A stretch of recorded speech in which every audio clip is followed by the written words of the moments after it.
తాకట్లో ఉన్న బంగారాన్ని విడిపించి ఆ రోజున మార్కెట్ ధర కట్టి మిగిలిన డబ్బును మీకు అందిస్తుంది కొమ్మూరి గోల్డ్.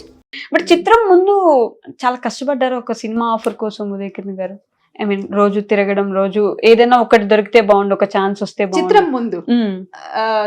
చిత్రం ముందు అదే he wanted to get in to at any cost, he wanted to get in to try చేస్తూ ఉన్నాడు ఇట్లా ఎవరైనా అని. అప్పుడే ఆర్ఎఫ్సి వాళ్ళ గురించి, రామోజీ ఫిలిం సిటీ వాళ్ళ గురించి తెలిసి అక్కడికి వెళ్ళడం. ఉదయకిరణ్ గారు టూ డివోషనల్ విన్నాను నేను. చాలా అండి, చాలా గాడ్ ఫియరింగ్.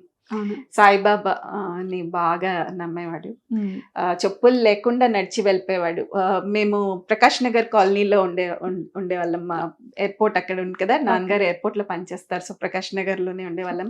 అక్కడ మినిస్ట్రీ రోడ్ లో ఒక సాయిబాబా గుడి ఉంది. ఎవ్రీ థర్స్డే చెప్పులు లేకుండా గుడికి నడిచేవాడు.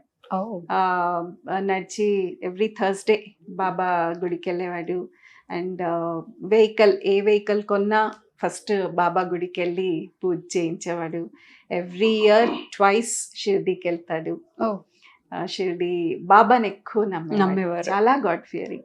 ఓకే, అంటే దేవుడిని అంత నమ్మే వ్యక్తులు సినిమా ఇండస్ట్రీలో నిజంగానే ఇప్పుడు సినిమాలు వస్తున్న కొద్దీ అది తగ్గిపోయి ఆటోమేటిక్ గా సినిమాలో పడుతూ ఉంటారు కదా.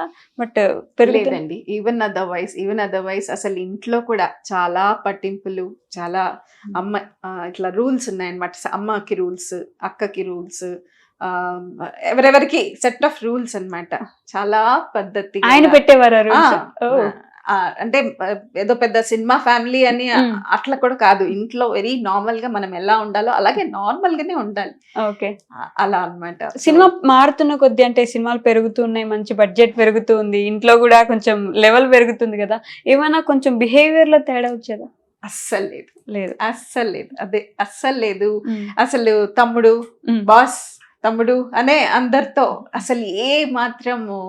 నేను ఇంకా అప్పుడప్పుడు నాకు అది కొత్త కదా, I was enjoying his, my brother is an actor అని నాకు ఒక గొప్పగా ఫీల్ అయ్యానేమో. కానీ అక్క ఏంట మాటలు అని, నేను ఏదైనా ఉదయ్ కొంచెం దూరం ఉండుంది, వాళ్ళంతా వస్తున్నారు, వస్తే రాని ఏముంది పలకరిస్తాను అందరినీ అని I was trying to support him అన్నమాట.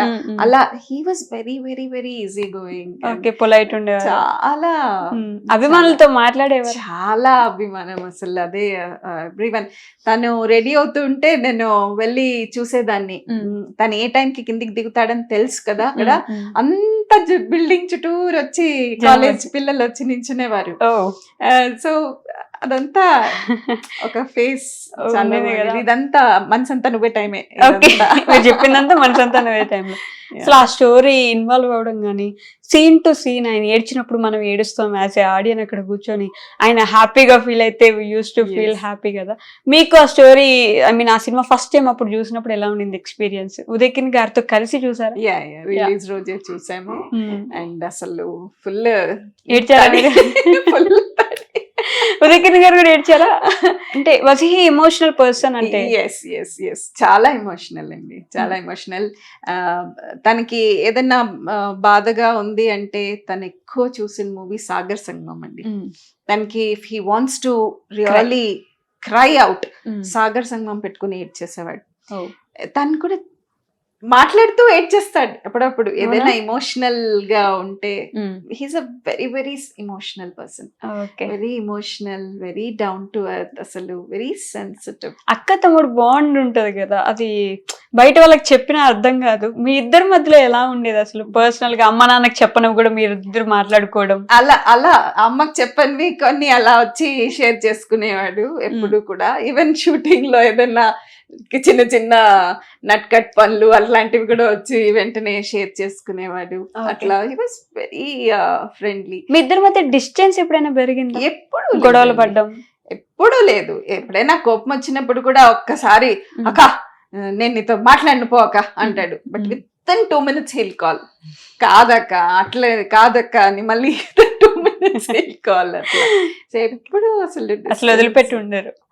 మహతితో మాట్లాడుతున్నప్పుడు షీ సెడ్, అంటే చాలా పొసెసివ్ నా విషయంలో మా మామ. చాలా, అదే చెప్పాను కదా, సెట్ రూల్స్ ఉన్నాయి. చాలా పొసెసివ్ అన్నమాట. ఎవరు ఈవెన్ తనకి చిన్న ఇప్పుడు కొంచెం మోడర్న్ అయిపోయారు గర్ల్స్ అంతా. అప్పుడు దానికి 2 జడలు వేయాలి, 2 జడలు వేసి పంపించాలి. ఫోన్లు, ఐప్యాడ్లు, ఇప్పుడు ప్రతి చిన్న చిన్న పిల్లల దగ్గరే ఫోన్లు. దానికి చిన్న ఐప్యాడ్ కొంటానంటే ఎందుకు, ఇప్పుడే ఎందుకు, అంత ఎక్స్పోజ్ ఎందుకు చేస్తావు అని. అసలు Very very strict. Wow. Possessive about her. పిల్లలు ఇద్దరంటే చాలా ప్రాణం అండి ఆయనకి. పిల్లలు అసలు మా వాడు పుట్టినప్పుడు వచ్చి ఇట్లా బిడ్డను ఎత్తుకుని, this is my boy, I'm going to bring him up in my style అని అన్నాడు. చాలా అభిమానం. వాళ్ళిద్దరు చాలా క్లోజ్. మామ అల్లుడు బాగా క్లోజ్. వాళ్ళిద్దరు కొంచెం టైం గడిపిన చాలా. కొంచెం చిన్నది కదా, సో తన్ని కొంచెం సపోర్టివ్ గా స్ట్రిక్ట్ గా ఉండేవాడు. అంటే వాడు ఏం చెప్పేవాడంటే, మనం పిల్లలతో ఒక ఏజ్ వరకు కొంచెం స్ట్రిక్ట్ గా ఉండాలి, తర్వాత ఫ్రెండ్లీ అయిపోవాలి. సో వీటితో ఫ్రెండ్లీగా వచ్చేసాడు, తనతో కొంచెం స్ట్రిక్ట్ గా పొసెసివ్ గా ఉండేవాడు అనమాట. ఇంట్లో ఫుడ్ హ్యాబిట్స్ ఎలా ఉండేవి? ఐ మీన్ వర్కౌట్ మీద, లైఫ్ మీద బాగా ఎక్కువ కాన్సన్ట్రేషన్ పెట్టేవాడు. చాలా చాలా. అసలు తనకి ఫ్రైస్ చాలా ఇష్టం. ఆలు ఫ్రై, బెండి ఫ్రై, పాల మీగడ, పెరుగు మీగడ చాలా ఇష్టం.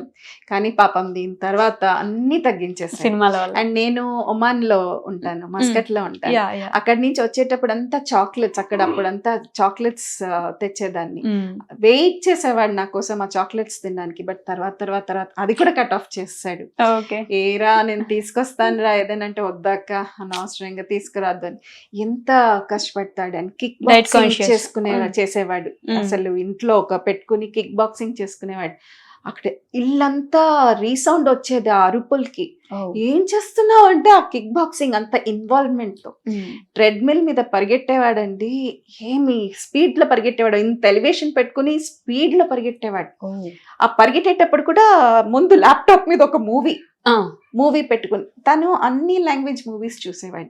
అంటే హీ యూస్ టు గ్రాబ్ అన్ని దగ్గర నుంచి అట్లా ఇన్ఫర్మేషన్ తీసుకుని తనని బెటర్ చేసుకోవాలి సినిమాకి అని అన్ని language movies, Korean movies, Malayalam movies, Tamil movies చూసేవాడు బాగా. బాగా స్ట్రెస్ వచ్చినప్పుడు ఏం చేసేవారు? మీ దగ్గర ఏమైనా మాట్లాడడం, లేకపోతే ఏడవడం, అందరిని వదిలేసి దూరంగా వెళ్ళడం? డ్రైవ్ వెళ్ళిపోయాడు. డ్రైవ్ కి వెళ్ళేటప్పుడు మళ్ళీ ఒంటరిగా వెళ్ళాడు. పక్కన కూర్చోవాలి, నేను కూర్చోవాలి, కానీ ఏం మాట్లాడకూడదు. పక్కన కూర్చోవాలి, మ్యూజిక్ పెట్టుకుంటూ డ్రైవ్ కి వెళ్ళిపోయేవాళ్ళం. తనకి ఏదైనా కొంచెం వర్క్ స్ట్రెస్ ఏమైనా ఉందని అప్పుడు అర్థమవుతుంది నాకు. అక్కడ డ్రైవ్ పోదామంటాడు, కూర్చుంటాం. ఏదైనా మాట్లాడితే కొంతసేపు మాట్లాడద్దు, will just enjoy the music అంటాడు. సో అలా పెట్టుకుని మీకు అర్థమైపోయేది. అర్థమైంది. Okay, okay fine. పిలవంగానే వెళ్ళిపోయేవాళ్ళం. నైట్ డ్రైవ్ కి వెళ్ళిపోయేవాళ్ళం.